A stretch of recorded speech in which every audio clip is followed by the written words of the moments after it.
Hello बच्चों, welcome back to DP sir classes. आज की क्लास में हम आपको क्लास 12th अकाउंटेंसी का सैम्पल पेपर करवाने वाले हैं, जिसमें हम आज की क्लास में आपको एमसीक्यू के क्वेश्चंस करवाएंगे। अगर आपको इस वीडियो की पीडीएफ चाहिए तो आप हमारे टेलीग्राम ग्रुप से जुड़ सकते हैं, और इस टेलीग्राम ग्रुप का जो लिंक होगा मैं डिस्क्रिप्शन में आपको दे दूंगा। तो चलिए स्टार्ट करते हैं आज की क्लास को एमसीक्यू क्वेश्चन के साथ। तो देखिए, ये जो सैम्पल पेपर हैं आपके, वो सैम्पल पेपर 24-25 के मतलब इसी साल से रिलेटेड हैं, जो आपके मार्च में हेल्प देंगे। ठीक है ना, मार्च में जो क्वेश्चन आएंगे उनसे रिलेटेड आपको ये एमसीक्यू दे रखे हैं। ठीक है, तो इन एमसीक्यू को सही से समझेंगे। ठीक है, और अगर कैलकुलेशन की ज़रूरत पड़े तो कैलकुलेशन भी करेंगे। ठीक है ना, ऐसा नहीं है कि सिर्फ टिक लगाएंगे, हम पूरी कैलकुलेशन के साथ इन क्वेश्चनों को करेंगे। ठीक है, तो चलिए स्टार्ट करते हैं क्वेश्चन नंबर 1 के साथ। क्वेश्चन नंबर 1 क्या कह रहा है? एंथनी अ पार्टनर, एंथनी एक पार्टनर है, was being guaranteed that his share of profit will not be less than 60,000। तो एंथनी को गारंटी दी गई है कि भाई उसका शेयर 60,000 से कम नहीं होगा। ठीक है भाई। Deficiency if any was to be borne by the other partner Amar and Akbar. जो भी डेफिशिएंसी होगी, डेफिशिएंसी का मतलब क्या है? डेफिशिएंसी का मतलब यह है कि देखिए, जो एंथनी को गारंटी दी गई है, ठीक है ना, एंथनी को गारंटी दी गई है कि भाई उसको 60,000 रुपये तो मिलेंगे ही मिलेंगे। ठीक है, तो ये जो 60,000 हैं, ये फर्म के लिए क्या हो जाएगी? एक तरह से लॉस हैं। फर्म के लिए क्या है? लॉस। क्योंकि मान के चलो अगर प्रॉफिट नहीं भी हुआ तब भी हमें ये 60,000 तो देने ही देने। ठीक है, अब इस लॉस को कौन बियर करेगा? इस लॉस को बियर करेगा अमर और अकबर। ठीक है भाई, और किस रेशियो में करेगा? इक्वली, यानी कि बराबर रेशियो में इनका रेशियो चलेगा। ठीक है, आगे कह रहा है for the year ended 31 March 2024 the firm इंकर अ लॉस। अब देखो, क्वेश्चन ने ना ट्रिकी बना दिया क्वेश्चन को। कैसे बना दिया? अगर प्रॉफिट दे रखा होता तो आप क्या करते कि प्रॉफिट को बांटते और जितना रेशियो बच जाता उसको एंथनी को दे देते और उतना ही लॉस हो जाता। ठीक है, बट क्वेश्चन ने पहले से क्या दे रखा है? लॉस। तो यहाँ पर पता क्या होगा? यहाँ पर पहले लिखा जाएगा कि आपका लॉस कितना हुआ है, टोटल लॉस कितना हुआ है? टोटल लॉस हुआ है 1,80,000 प्लस। अब एक बात बताओ, जब लॉस हुआ होगा तो इस लॉस की कैटेगरी के अनुसार अमर के पास कितने पैसे गए होंगे, अकबर के पास कितने पैसे गए होंगे, और एंथनी के पास कितने पैसे गए होंगे, ये बताइए आप। अगर लॉस हुआ होगा ना 1,80,000 का, तो अमर के पास, अकबर के पास और एंथनी के पास कितने रुपए गए हैं, ये बताइए। अब एक बात बताइए, लॉस अगर होगा तो एंथनी को तो कुछ बियर नहीं करना, लॉस बियर नहीं करना, क्योंकि एंथनी को कितने रुपए मिलेंगे? 60,000 रुपये मिलेंगे ही मिलेंगे। तो अमर को कितने रुपए मिले होंगे? अमर को मिले होंगे 90,000,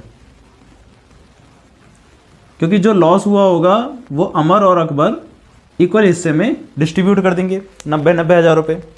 बट एंथनी को लॉस थोड़ी चाहिए था, एंथनी को तो चाहिए था प्रॉफिट। तो एंथनी को प्रॉफिट मिलेगा, ये लॉस है, लॉस को ब्रैकेट में लिख देते हैं, और एंथनी को कितना मिलेगा? 60,000 का प्रॉफिट मिलेगा। बट जब एंथनी को प्रॉफिट मिल रहा है तो ये एंथनी वाला जो प्रॉफिट है वो फर्म के लिए क्या है? लॉस।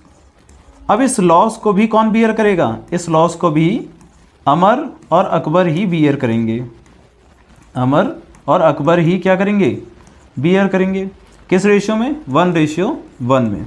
ठीक है, तो इसका मतलब क्या है? इसमें से भी 30,000 रुपये अमर और 30,000 रुपये अकबर के खाते में जाएंगे।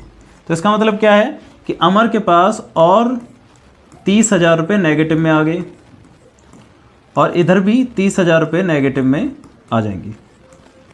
ठीक है, तो टोटल अगर देखा जाए सबका कि भाई अमर के पास कितने रुपए आ गए? अमर के पास आ गए 1,20,000 रुपये का लॉस। ठीक है, अकबर के पास भी कितने का लॉस आ गया? 1,20,000 का लॉस आ गया, और एंथनी के पास तो प्रॉफिट आ रहा है कितने का? 60,000 का, क्योंकि इसको तो गारंटी दी गई थी कि भाई इसको तो पैसे उतने मिलेंगे ही मिलेंगे। ठीक है, अब क्वेश्चन ये कह रहा था कि what amount will be debited to Amar capital account, Amar के कैपिटल अकाउंट में at the end of the year कितने पैसे जाएंगे। तो सिंपल सा कंसेप्ट था, 1,80,000 का लॉस ये जाएगा और प्लस जो 60,000 से फर्म को लॉस हुआ है वो भी जाएगा, तो टोटल उसका लॉस कितना हो गया 1,20,000 रुपये का। ठीक है ना, तो इसका आंसर हो जाएगा आपका बी 1,20,000 रुपये। ठीक है, बात समझ में आई आपको। ठीक है, अगला क्वेश्चन देखते हैं, question number 2।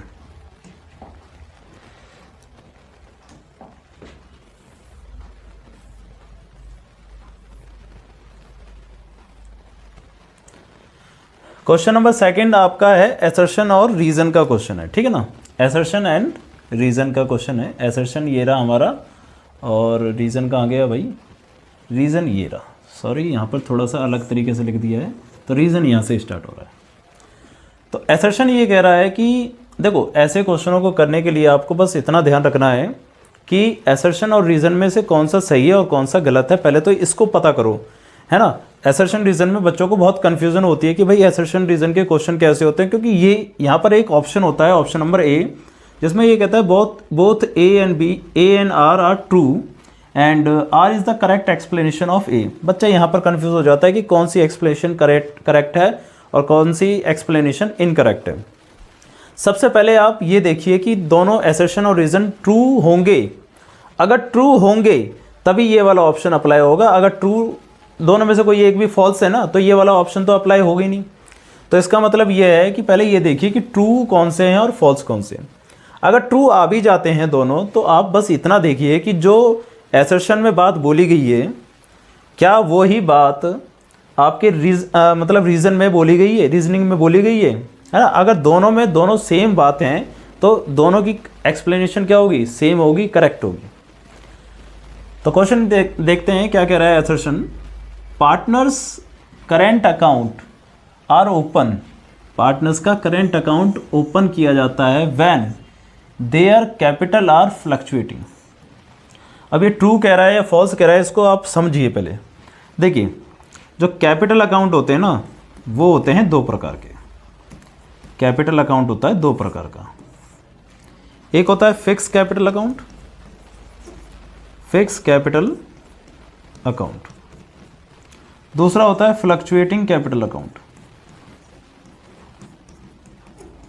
Fluctuating capital account. ये जो फिक्स कैपिटल अकाउंट होता है इसके अंदर दो अकाउंट और बनते हैं। क्यों? क्योंकि फिक्स कैपिटल का मतलब होता है कि कैपिटल को फिक्स रखना है। तो कैपिटल को फिक्स रखने के लिए यहां पर बनता है आपका एक कैपिटल अकाउंट और एक बनता है आपका करेंट अकाउंट। कैपिटल अकाउंट में कौन सी चीज़ें आती हैं? कैपिटल अकाउंट में जो चीज़ें आती हैं वो सिर्फ कैपिटल से रिलेटेड आती हैं, यानी कि अगर कैपिटल बढ़ती है तो इसमें लिखा जाता है और कैपिटल घटती है तो इसमें लिखा जाता है। करेंट अकाउंट में क्या आता है?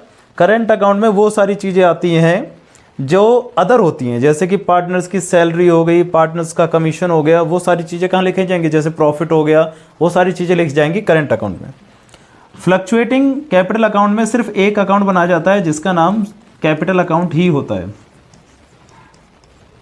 ठीक है, तो इस फ्लक्चुएटिंग में एक ही अकाउंट बनता है कैपिटल, जिसके अंदर सारी चीज़ें आती हैं, चाहे वो कैपिटल से रिलेटेड हो, कैपिटल बढ़ रही है तो भी इसमें ही आएगा, कैपिटल घट रही है तो भी इसमें ही आएगा, सैलरी, कमीशन जो भी हो रहा है वो सारी चीज़ें इसमें ही आएंगी, कहीं अलग नहीं आएगी। ठीक है, तो करेंट अकाउंट कहाँ बनाया जाता है? फिक्स कैपिटल के अंदर बनाया जाता है।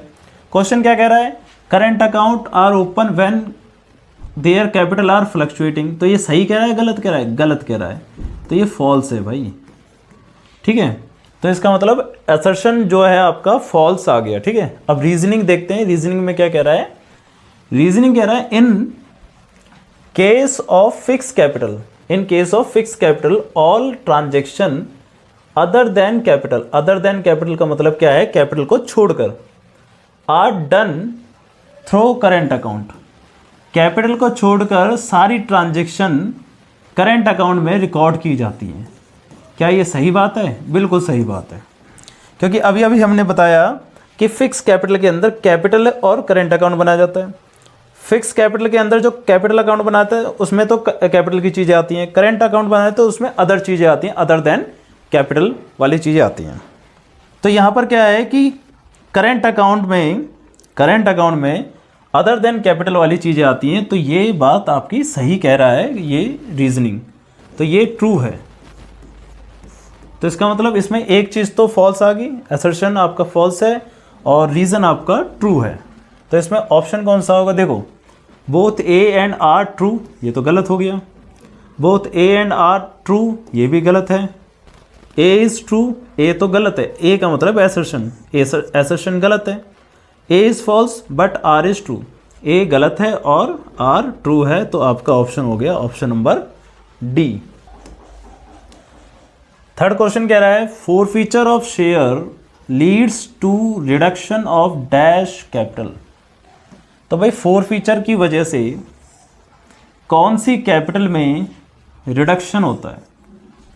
अब ये बताइए कि फोरफीचर होता कौन सी कैपिटल से, फोरफीचर होता क्या है, चलिए ये बताइए। फोरफीचर होता है शेयर्स को सीज कर देना, जब्त कर देना, ठीक है ना, जब्त कर लेना। अगर शेयर्स को जब्त कर लिया जाता है तो उसको हम कहते हैं फोरफीचर। जब्त का मतलब क्या है, जब्त का मतलब ये होता है कि मान के चलो व्यक्ति ने पैसे करे, मतलब शेयर करे सब्सक्राइब्ड, किसी व्यक्ति ने सब्सक्राइब करे शेयर 500 शेयर, इसने इस 500 शेयर पे एप्लीकेशन का पैसा दे दिया, ठीक है, अलॉटमेंट का पैसा दे दिया। एज्यूम करते हैं कि फर्स्ट कॉल और फाइनल कॉल का उसने पैसा नहीं दिया, तो कंपनी क्या करती है, इसके शेयर्स को जब्त कर लेती है, यानी कि इन पैसों को क्या कर लेती है, फोरफीट कर लेती है। समझ में आ रहा है। तो फोरफीट करने के बाद आप ये बताइए कि कौन सी कैपिटल में कमी आ रही है। फोरफीट जब आप करोगे तो कौन सी कैपिटल में कमी आएगी, सब्सक्राइब कैपिटल में कमी आएगी, क्योंकि आपने सब्सक्राइब करे थे 500 और जब आप इनको फोरफीट करोगे तो एक तरह से आप क्या कर रहे हो, सब्सक्राइब को कम कर दे रहे हो, है ना। सब्सक्राइब कैपिटल क्या हो जाएगी, कम हो जाएगी। तो इसका मतलब क्या है कि रिडक्शन किस में होता है, रिडक्शन होता है सब्सक्राइब कैपिटल के अंदर, ठीक है ना, समझ में आ रहा है ना। तो रिडक्शन किस में होता है, सब्सक्राइब कैपिटल के अंदर। तो आपका ऑप्शन हो जाएगा option number C, subscribed capital. बात समझ में आ रही है, क्योंकि फोरफीचर का जो अमाउंट होता है वो होता भी किसका है, वो होता भी है सब्सक्राइब का। तो सब्सक्राइब का अमाउंट होता है, तो सब्सक्राइब अगर करते हैं तो उसी की वैल्यू में क्या हो जाता है, कम हो जाता है, ठीक है ना। समझ में आ रहा है आपको, ठीक। तो इसका आंसर हो जाएगा कि रिडक्शन होता है सब्सक्राइब्ड कैपिटल के अंदर। क्वेश्चन नंबर 4 जो है थर्ड वाले क्वेश्चन का और पार्ट है, और वाला पार्ट है, ऑप्शनल पार्ट है। क्वेश्चन कह रहा है मून लिमिटेड इशू 40,000 10% डिवेंचर। तो 40,000 डिवेंचर वो इशू कर रहा है, तो लिखते रहते हैं, इशू कर दिए उसने 40,000 डिवेंचर, ठीक है। और कितने रुपए के हिसाब से, 100 रुपये के हिसाब से, फेस वैल्यू है 100 रुपये की। At a certain rate of discount. अच्छा, डिस्काउंट पे करा है और सर्टेन रेट पर, क्या रेट है नहीं पता, क्या रेट है नहीं पता, मगर डिस्काउंट पे किया है ये पता है। इसका मतलब इशू जो किया है वो डिस्काउंट पे किया है। तो discount on issue of debenture कितना है वो आपको नहीं पता, ठीक है। सबसे पहले ये पता करना है आपको। आगे कह रहा है and were to be redeemed at 20% premium. Redeem at 20% premium का मतलब है रिडम्पशन पर आपको प्रीमियम दिया गया। अच्छा, रिडम्पशन होती क्या है, देखिए रिडम्पशन का मतलब होता है पेमेंट करना। क्या होता है, पेमेंट करना। जब आप डिवेंचर को पे करते हो तो उसको कहते हैं हम रिडम्पशन। डिवेंचर क्या होते हैं, एक तरह से लोन होता है, लोन को पे करना होता है, तो लोन को पे करने को ही क्या कहते हैं हम, रिडम्पशन। बट इसमें होता क्या है कि जैसे कि आपका 100 रुपये का डिवेंचर था, बट आपने क्या कर दिया, उसे 20 रुपये एक्स्ट्रा में दिया है, यानी कि प्रीमियम पे दिया है। समझ में आ रहा है, 20 रुपये का प्रीमियम भी आपने दिया है। अब एक बताता हूँ, ये जो 20 रुपये का प्रीमियम है आपके लिए क्या हो गया, लॉस, क्योंकि यहाँ पर प्रीमियम आपको मिल नहीं रहा, आप पे कर रहे हो। तो 100 रुपये का शेयर था, डिबेंचर था, 20 रुपये का प्रीमियम देना पड़ रहा है, तो इसका मतलब आपको हो गया 20 रुपये का लॉस। अच्छा, एक शेयर पे 20 रुपये का हुआ है ना, तो टोटल लॉस कितने का हुआ? टोटल लॉस हुआ है हमें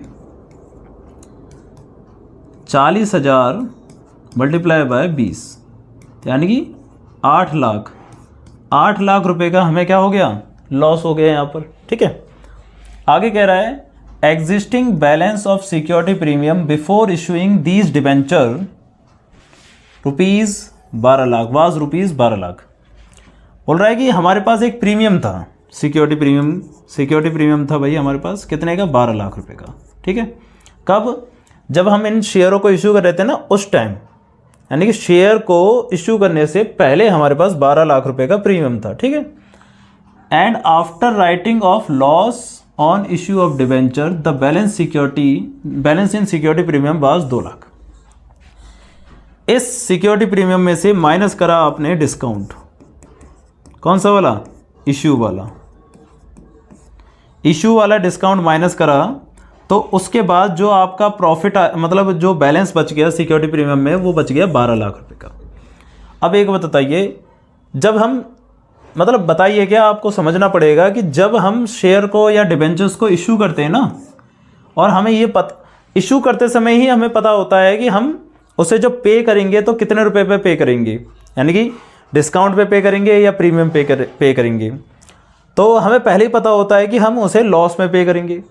तो जब भी हम डिस्काउंट पर या किसी पर भी डिबेंचर इशू करते हैं, तो हमें ये एंट्री भी करनी पड़ती है कि भाई आने वाले समय में हमें लॉस होगा या प्रॉफिट होगा। प्रॉफिट की एंट्री तो नहीं करते, बट लॉस की एंट्री जरूर करते हैं। तो आने वाले समय में हमें 8 लाख का लॉस होगा। तो जब हम डिस्काउंट मतलब जब हम शेयर डिबेंचर्स को इशू करते हैं ना, तो सिर्फ डिस्काउंट इशू वाला नहीं लिखते, डिस्काउंट या प्रीमियम रिडम्पशन वाला भी लिखते हैं, है ना। लॉस अगर इशू पे हो रहा है वो भी लिखते हैं, और लॉस अगर रिडम्पशन पे होगा वो भी ही लिखेंगे साथ में। तो जब आप यहाँ पर डिस्काउंट माइनस कर रहे हो ना, तो दोनों डिस्काउंट माइनस करोगे, डिस्काउंट रिडम्पशन वाला भी माइनस करोगे। अच्छा, रिडम्पशन वाला डिस्काउंट तो हमें पता है 8 लाख का है, तो उसके बाद बैलेंस हमारा कितना बचा? 2 लाख। तो इसका मतलब क्या है, डिस्काउंट कितने का होगा? डिस्काउंट बताइए, 12 लाख में से 8 लाख गए, 4 लाख बचना था, 4 लाख बट बचा है 2 लाख। तो इसका मतलब 2 लाख का हमने यहाँ पर discount on issue of debenture दिया होगा। अब आपको इतना तो समझ में आ गया कि आपने डिस्काउंट कितने का दिया है? 2 लाख का। बट क्वेश्चन क्या कह रहा है? क्वेश्चन कह रहा है एट व्हाट रेट, रेट बताइए, परसेंटेज बतानी है आपको। तो चलिए कोई बात नहीं, अगर आपको अमाउंट पता चल गया तो परसेंटेज भी आप नॉर्मल तरीके से निकाल लेंगे। अब देखिए, डिस्काउंट आपका हो गया 2 लाख रुपए का, कितने डिबेंचर्स पर? डिबेंचर्स कितने थे? 40,000, 100 रुपये का एक था, तो टोटल हो जाएंगे हमारे पास 40 लाख। 40 लाख के डिबेंचर है भाई, ठीक है ना। डिबेंचर हैं 40 लाख के, और हमने लॉस मतलब डिस्काउंट दिया है 2 लाख का, तो आपको परसेंटेज निकालनी है बस। तो परसेंटेज क्या हो जाएगी? 2 lakh divide by 40 lakh multiply by 100, तो कितना आएगा? 2 से ये कट गया 20 बार में, और 20 से ये कट गया 5 बार में, पूरा। तो ये आ गया आपका 5% पर एनम। तो आपने कितना डिस्काउंट दिया है? 5% पर एनम का डिस्काउंट दिया है, ठीक है ना भाई। तो ऑप्शन क्या हो जाएगा? ऑप्शन नंबर बी, 5% का आपने डिस्काउंट यहाँ पर दिया है, ठीक है। क्वेश्चन समझ में आ गया होगा आपको। क्या करा हमने? सबसे पहले ये देखा कि सिक्योरिटी प्रीमियम था 12 लाख रुपए, डिस्काउंट को माइनस करने के बाद वो बच गया 2 लाख रुपए। अब डिस्काउंट कौन सा माइनस करते हैं? दोनों डिस्काउंट माइनस करते हैं, discount on issue of debenture और डिस्काउंट ऑन रिडम्पशन, दोनों माइनस किया जाता है, ठीक है ना। उसको माइनस करने के बाद 2 लाख बच रहा था, तो हमें समझ में आ गया कि इसका जो डिस्काउंट है 2 लाख रुपए का है। तो टोटल डिस्काउंट हमें मिल गया। अगर डिस्काउंट हमें मिल गया तो परसेंटेज निकालने में कौन सी बड़ी बात है? जो भी वैल्यू होते हैं उसको ऊपर रखते हैं और टोटल को नीचे लिख देते हैं। तो 2 लाख का डिस्काउंट था, टोटल था हमारे पास 40 लाख रुपए, तो इसका मतलब इसका डिफरेंस और परसेंटेज निकाल दी हमने। तो निकल के कितनी आई आपके पास? 5 लाख रुपए की 5% की वैल्यू आ गई, ठीक है। समझ में आ गया होगा आपको क्वेश्चन, ठीक है। अब देखते हैं अगला क्वेश्चन, इसका कौन सा क्वेश्चन है देखते हैं। Question number 4। क्वेश्चन नंबर 4,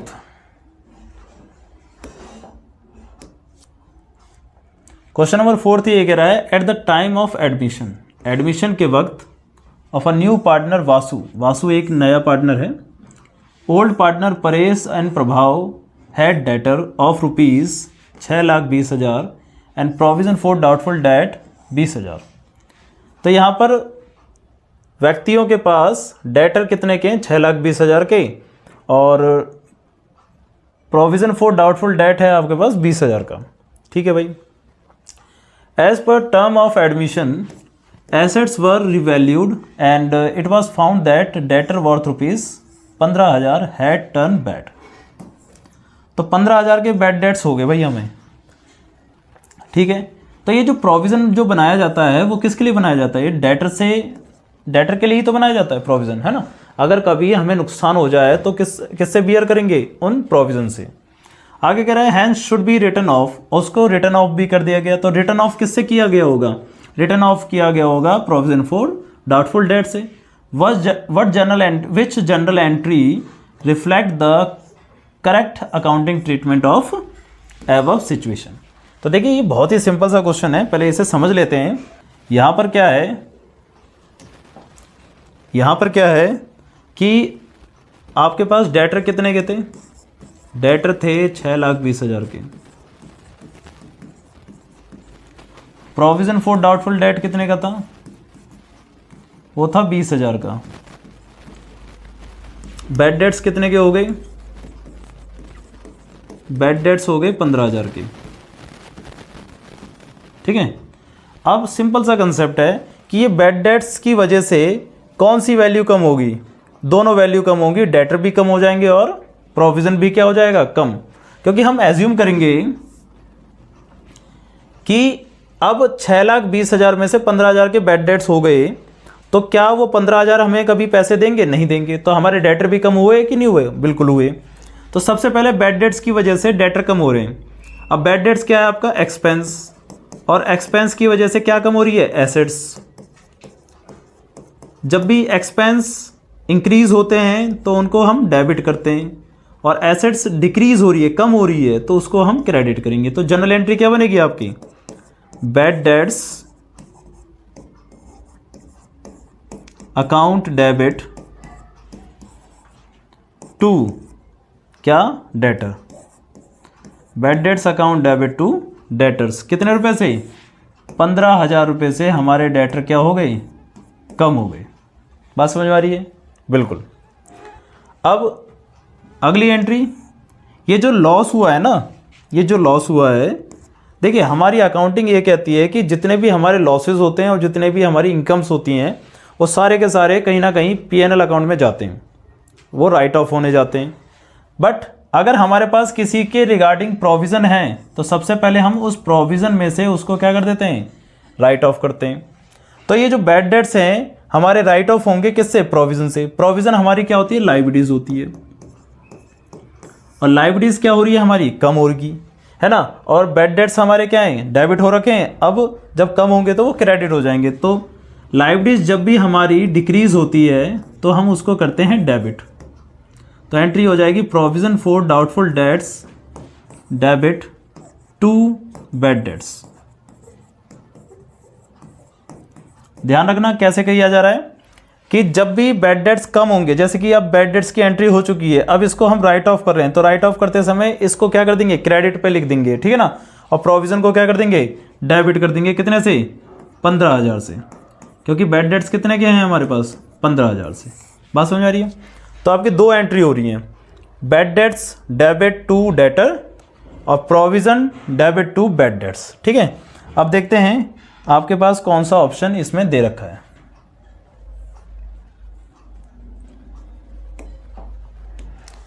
पहली एंट्री है bad debts debit to debtor और provision debit to debtor bad debts, ठीक है ना। तो यही एंट्री हमारी सही है ना। बाकी भी देख लेते हैं, bad debts debit to debtor और रिवैल्यूएशन डेबिट टू प्रोविज़न। तो ये तो गलत हो गया ना कि भाई प्रोविज़न तो बढ़ थोड़ी रहा है, प्रोविज़न तो क्या हो रहा है आपका, कम हो रहा है। जो लायबिलिटीज़ कम होगी तो डेबिट होगा, है ना। रिवैल्यूएशन डेबिट टू डेटर ये तो नहीं होगी। दूसरा क्या है, bad debts debit to revaluation, ये तो बिल्कुल भी नहीं, ये भी नहीं होगी और ये भी नहीं होगी, कोई किसी भी नहीं होगी। तो इसमें ऑप्शन क्या है, option number A bad debts account debit to debtor और provision for doubtful debts debit to bad debts, यही एंट्री होगी आपकी, ठीक है ना। तो समझ में आया होगा आपको क्वेश्चन। अगला क्वेश्चन करते हैं, क्वेश्चन नंबर, इसी का और पार्ट है, चलिए देखते हैं। इसी का और पार्ट है, Ram and Shyam were partner, Ram और श्याम दो पार्टनर हैं, sharing profit and loss in the ratio of 3:2। ठीक है भाई, 3:2 के हिसाब से वो रेशियो शेयर करते हैं। Their balance sheet show building 1,60,000 and they admit Mohan as a new partner for 1/4 share. ठीक है भाई, मोहन के पास 1/4 शेयर आ रहा है। In additional information it is given that building is under valued. अच्छा, अंडर वैल्यूड का मतलब क्या होता है? अंडर वैल्यूड का मतलब होता है कम लिखना या कम लिखा गया है। इसकी वैल्यू को कम लिखा गया है ना। कितने % कम लिखा गया है? 20% कम लिखा गया है। तो इसका मतलब क्या है? बिल्डिंग की जो वैल्यू है वो 1,60,000 लिखी गई है, तो ये कम लिखी गई है, तो ये कितने % है? ये 80% है अब, ठीक है ना। असलियत में होनी कितनी चाहिए थी? तो भाई बिल्डिंग की जो ओरिजिनल वैल्यू है, वो होनी चाहिए थी 1,60,000 डिवाइड बाय 80 मल्टीप्लाई बाय 100। 80 से डिवाइड करेंगे, 100 से मल्टीप्लाई करेंगे, क्योंकि ये 80% है। ये कट जाएगा कितनी बार में? 2,000 बार में। कितना आ जाएगा? 2 लाख। तो इसकी जो ओरिजिनल वैल्यू थी वो है 2 लाख रुपए, बट हमने कितनी लिख दी? हमने लिख दी 1,60,000 रुपये। ठीक है भाई, चलो ये तो पता चल गया हमें कि इसकी ओरिजिनल वैल्यू कितनी थी? 2 लाख रुपये। The share of loss of revolution of Shyam is dash and current value of building shown in new balance sheet is dash. Dash क्या? अब तो पता ही चल गया वो कितनी है? 2 लाख रुपये। तो भाई बिल्डिंग की जो न्यू करंट वैल्यू है वो है 2 लाख रुपये, बट क्वेश्चन ये कह रहा है कि रिवैल्यूएशन में लॉस जो होगा उसमें श्याम का हिस्सा कितना होगा। चलो भाई, रिवैल्यूएशन में लॉस कितना होगा ये पता करते हैं। तो रिवैल्यूएशन में लॉस वो होता है, देखिए रिवैल्यूएशन क्या होता है, जब भी कोई एसेट्स बढ़ती है या घटती है तो उससे कोई हमें फ़ायदा भी होता है और नुकसान भी होता है। जब बढ़ती है तो फ़ायदा हो गया और घटती है तो नुकसान हो गया। अब यहाँ बताइए कि आपकी एसेट्स बढ़ रही है या घट रही है। पहले लिखी थी 1,60,000 रुपये, अब लिखी जा रही है 2 लाख रुपये। तो आपकी एसेट्स क्या हो रही है? इंक्रीज़ हो रही है। तो इंक्रीज़ हो रही है तो आपको क्या हो रहा है? प्रॉफिट हो रहा है। कितने का हो रहा है प्रॉफिट? आपको प्रॉफिट हो रहा है 40,000 रुपये का। 1,60,000 की मशीन थी, 2 लाख लिखी जा रही है, तो 40,000 का क्या हो रहा है? प्रॉफिट हो रहा है। अब इस प्रॉफिट में से किसका हिस्सा पूछ रहा है? वो श्याम का हिस्सा बताओ भाई। तो श्याम का हिस्सा क्या होगा? श्याम शेयर क्या होगा? श्याम का शेयर होगा आपका 40,000 मल्टीप्लाई बाय, देखो श्याम और राम दो थे, राम और श्याम, तो श्याम का हिस्सा क्या है? 2/5। ठीक है, ये कट गया 8 बार में, तो ये आ गया आपका 16,000। ठीक है भाई, तो 16,000 का हिस्सा इसका होगा श्याम का। तो ऑप्शन देखते हैं, तो इसमें तो ऑप्शन आ जाएगा आपका 16,000 रुपये, इधर आ जाएगा 16,000 रुपये, और इधर आ गया आपका 2 लाख रुपये। तो गेन हो रहा है 16,000 का और वैल्यू आ रही है 2 लाख रुपये, तो ये हो जाएगा आपका ऑप्शन। और बाकी किसी में गलत है, देखो सब में, कि यहाँ पर तो वैल्यू आ रही है 192, यही गलत हो गया। यहाँ पर भी वैल्यू आ रही है 128, ये भी गलत हो गया। यहाँ वैल्यू आ रही है 2 लाख रुपये, बट यहाँ पर टोटल गेन दिखा दिया है इसी का। भाई टोटल जो गेन हो रहा है वो दोनों को होगा ना, है ना, एक को थोड़ी होगा। तो इसका ऑप्शन क्या हो जाएगा? ऑप्शन नंबर सी, 16,000 और 2 लाख रुपये। ठीक है, बात समझ में आई आपको? तो आज की क्लास में हमने कम से कम 6-7 क्वेश्चन तो कर ही लिए। ठीक है, पहले आप इन क्वेश्चनों को सही से समझिए, और अगर किसी को किसी भी क्वेश्चन में कोई डाउट आया हो तो आप हमें कमेंट भी ज़रूर कर सकते हैं। ठीक है, और अगर आपको वीडियो अच्छी लगी हो तो आप इसको लाइक और शेयर भी कर सकते हैं। ठीक है, तो आगे के क्वेश्चन हम अगली वीडियो में देखेंगे। जब तक के लिए आप इन क्वेश्चनों को सही से समझिए। फिर मिलते हैं हम अगली क्लास में अगली नई वीडियो के साथ।